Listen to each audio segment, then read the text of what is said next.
Hey guys, welcome back. MTG Moxman here. Hope you guys are having a great one.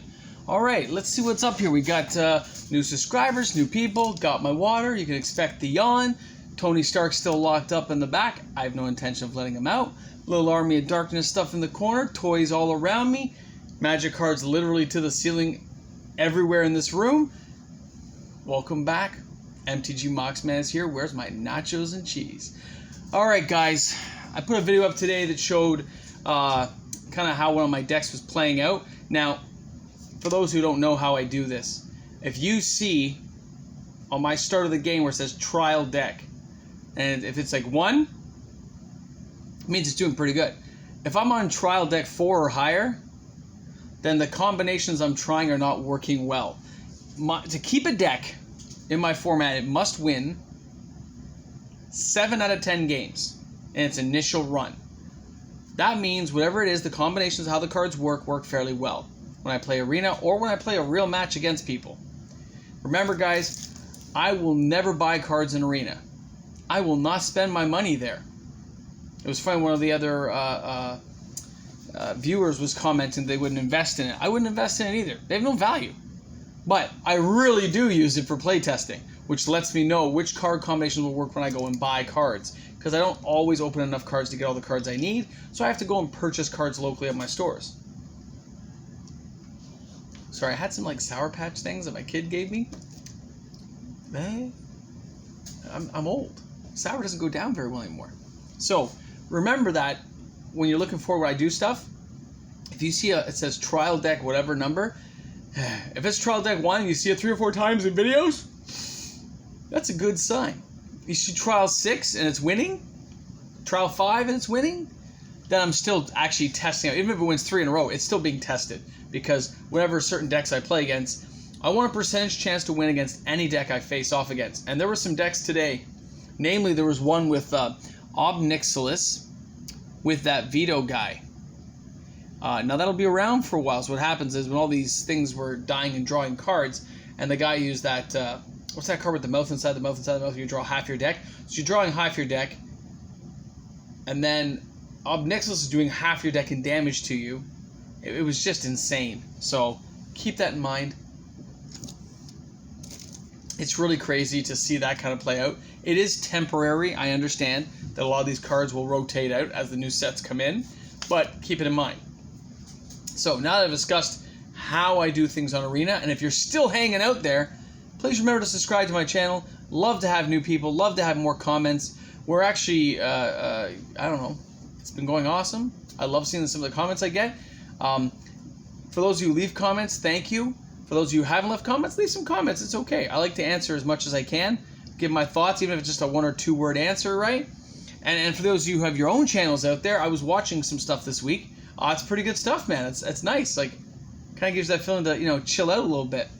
And it lets me know that I'm not the only one spending money and not getting great results. Although some of you are. So, I just think it's kind of funny. Now, on to bigger and better things. For those of you who have watched a lot of my videos in the past, future, and all that stuff, remember this. Cards rotate out. There's a dip in their value initially, and then cards will start increasing slowly in value. Now, Dominaria has been out for a while. There's been a slight uptick in Mox Amber, which we know I'm a huge fan of. Literally, binders full of it. So, when I saw that card start to uptick, I started looking at other cards in that set. And I knew Karn Synoverza would start to go up. He dipped as low as $7. Now, he's at like 12. Now, for those of you who were buying him at the height of Dominaria when it was out, if you guys remember that set, Richard Garfield was in on that one, which is why it was so awesome. It was so well done. It touched all the right notes for a set. Didn't need no fancy cards. Okay, so when that came out, there were certain cards in that you just knew would do well. But now, sets rotate out. It didn't have, what is it, 3rd production run? It didn't have its 3rd thing, so they kind of cut it off early. So those, you know, that's why the boxes have gone up so much in such a quick amount of time compared to how other boxes go. But it is going up fast. Sorry, that damn yawn. Oh, long days, man. So when you see that, you realize you got to start looking now to see, I'm not saying see what you can sell or see what to grab all the time, but also see what in the next year or two may be on the hit list. So, my fear, and I do have fears all the time. That's my wife. My fear, as I love Mox Amber, is that it will be reprinted. There are a few of us who have bought large portions of what's available on the market. I bought it as a joke, as a lark, because I'm MTG Mox man. So I wanted to have a lot of that Mox. But what's happened is, we've also probably set it up for a reprint target. We've probably made it a reprint target just on our own because the price is still hanging a couple years later in that $30 range, right? I'm just going to change my seating here. Yeah. Right into our $30 range area. But what you're noticing is not just the $30, but other cards creep up with it. And other people are probably grabbing small portions of that card, which makes it more of a reprint target. All those little things will add up. And if it gets reprinted, well, we're screwed. Now, I'm using this as an example of Mox Amber because I have a lot of it. But it'll go with any card. Ugin just got reprinted. How many players got slammed? Think about that. How many players? I myself, as you guys knew, sorry, it's probably over here somewhere. No. This one? No. Okay. I myself, sorry. I know I'm organized. We're a professional place here. Come on, you guys pay me to be professional. I'm being professional. As I was saying, I had a position of Ugins. Just like, I think 15, 20. I bought them when they were around that $20 mark. And what ended up happening was that price started to dip up slowly. Okay? Like I'm just trying to see like I really am fond of the Ultra Pro leather bound ones. Especially got some nice cards in there. So if you look here, you'll see, right, that I have my first few ones here. I like a lot of Planeswalkers. So I have a lot of Planeswalkers in here right now. Okay? Nicol Bolas, Liliana. I also have a lot of stuff from World of Spark at that point. Here's, Karn Liberateds from back when I knew Phyrex. I mean, I remember buying boxes of that. I'm sitting there going, wow, I remember buying those for like $12 at one point. But anyway, my point is that out of the Ugins I think I had 15 to 20, plus some in decks. So, I'm looking through here. I've only seen 3, 4, 5, 6, 7 left, plus the promos. Okay, so I have 7 left, plus the promo ones I had, out of my, let's say, 20. I sold the rest to a local store when they hit that high, and I think the foil was going for like $100 plus, and I think I only bought that thing for like $50. So I was buying them at the, I made good money on them, and it allowed me to buy some boxes, which is great. But remember, cards are hit for a reprint. As soon as that's going to happen, your pricing gets slammed. So in any of these modern day era cards, Wizards is in it for the money. Please don't forget that. They are out there to make cash. And they don't care about us who may have invested small amounts for fun into any particular card. Maybe you just like that card. Like for the, they just reprinted Ugin, right? So this, for those who don't recall, this is the promo Ugin from Fate Reforged. Okay? You had to get in a special Ugin's Fate promo pack. So, I have 3. I thought I had 4, but I only have 3. Okay? So I still prefer this Ugin to any of the other ones that even come out now. I still love this art better. I love the way he looks. Looks very majestic. I love that look. So, even compared to the new ones, where's the new one? Hold on. Let's see if this is the... No. I knew I had him here somewhere. If we do a side-by-side comparison... Now, generally, they choose new art for a lot of these cards, if you guys have noticed. So here is the full art.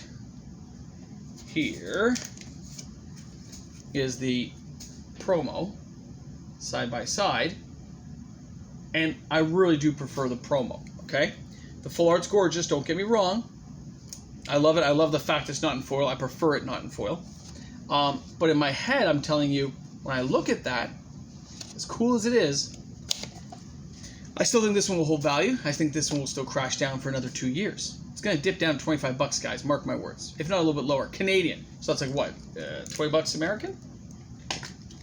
18? Usually 30 cents on the dollar. Right? But a lot of my cards here I look and go, I don't care if they get reprinted. A lot of them. But some, you start getting works like, yeah, I didn't sell these when I had the chance. Maybe I should have. Other cards like Cause Like the Great Distortion. It's a great card. I love it. I have a few of them. Not tons, but a few. And I worry about that sometimes. But only if you're a person who needs to sell. So, original printings will have value 20 years from now, but not at this moment. Not when they're only 5-6 years apart. So if they've gone within 5 years and reprinted it again, they use the same original art for the one, and they've reprinted him. Okay, so it crashed the value like half. That's not a bad thing for players who are trying to get in and they happen to get an Ugin in a pack, and great for commander deck, great for EDH. You know, it can be used a lot. Okay, it's a very good card. It's a good, oh, I feel great about Magic card. But that stuff's gonna be reprinted again. Just the way they do it. Okay, it's been like what, 6 years. They will reprint. It will come out again. So I was lucky that I got it when I did and didn't blow too much money into buying that card. Okay, I blew some. I know it was only like what, 20 bucks, 18 bucks a piece back then, but it was still money invested. It was cheap to do, so I didn't care. Same as Mox Amber. When Mox Amber, I was buying them for $5-6 bucks. I didn't care.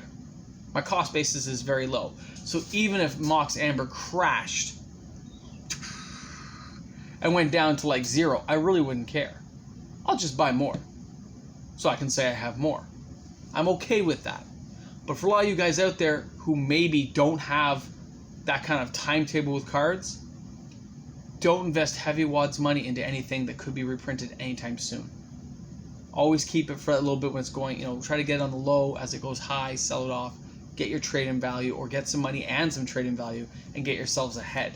I know it is not easy to do. It's hard to time a market, as they say.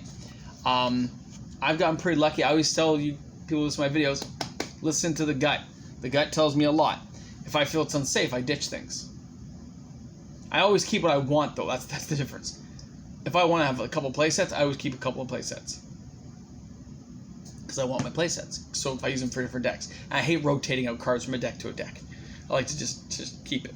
So in this case, Mox Amber I don't care about. I'm using it as an example, though, because some of you may have bought hundreds of copies of a card. Maybe it's only $5-10 bucks. You're hoping it's going to go up. But how about that over the next 2 years it does start declining and then they reprint, kills your value. So keep it in mind. And if you're going to sell, I always do the rule, I need to get my cost basis back. So if my cost basis is $8 and something a card, they're giving me $20 in trade-in. I'll take $5 in trade-in. I'll take my $8 in cash. 8, whatever. So I walk away even there, but I got $5 a card in trade-in times, I don't know, let's just say it was 1,000 cards, 5,000 cards. It's a lot of money, isn't it? Some places, okay, and let's face it, they're not going to take that many at a time. We all know that. They'll take a chunk, they got to sell it, right? Because the store's got to make their money. And you can sell them on eBay yourself, you can do all those things, that's fine. I'm just saying, when it comes to cards, guys, keep it in mind that things will be on the reprint list. It will happen. Sealed product is pretty safe. It is pretty safe because they're not going to reprint that exact box of cards ever again. And for those of us who play those cards and look back, I've gotten rid of a lot of the old boxes I had. You guys know that I put up here to sell, I'm selling it. But I keep certain ones because I played it as a kid. I remember opening those packs. I remember saying, oh my god, remember this? Jester's Cap, Force of Will, Wasteland. Like, you know, I remember that stuff. I remember cracking a Chaos Orb. I remember opening Tabernacle of Pentaville and thinking it was a stupid card back then. I remember those things. And those cards aren't being reprinted because they're on the non-reprint list. But you'll see those cards get played less and less because nobody can afford them. So they become museum quality. So I don't mind a reprint once in a while. I just like to space out really far apart. So, for those of you who are investing in cards right now, please remember that. Okay, don't put all your chips in that one pot. Spread it around if you're going to do it. Spread it thin and spread it around so you can't ever get hit too hard in one area. Okay, unless you don't care. If If you just want to buy them and you don't care, guys, I'm cool with that, man. I do the same thing all the time. I bought, like, what is that, BGS 9.5 Mox Amber? Because I could, and that's okay. And I'm really sorry for the signed one I have of Mox Amber and you didn't get one. And you know who you are out there. I'm sorry. I'm sorry. There'll be another one. It'll pop up. I think you had 100, right? Or 50? It happens. So that's all I really wanted to say about that topic, guys, is when you see M21 come out and you see all the cards that reprinted, some of those were just kind of hooks. Oh, we like seeing Grim Tutor. Azura, great to see. Right? There's some good stuff they brought back. But bringing back Fabled Passage leaves a bitter taste in my mouth. That set only came out like a little over a year ago. I don't like that. Seeing stupid temples again. Come on, guys. Go with me on this one. I would like to see, here's my land cycle choices. I would like to see a land that comes into play tap but scries 2. How about that? That's a great way. Even if it's only one type of land, but it comes in as a white. You know, Fallen Temple of the Koth King or something. I don't know. Something like that, but it comes, you know, something decent. Or, here, I mean, I'm just putting this out there, Wizards, in case you happen to be smelling the vibe I'm putting out. If you're going to reprint stuff, Wizards, how about you bring back stuff we haven't seen in like 20 years? Even if it's just some minor cards. Print a vintage set of cards that are on the reprint list, but reprinted again. That'd be kind of cool, man. Like one of those mystery box things, you know?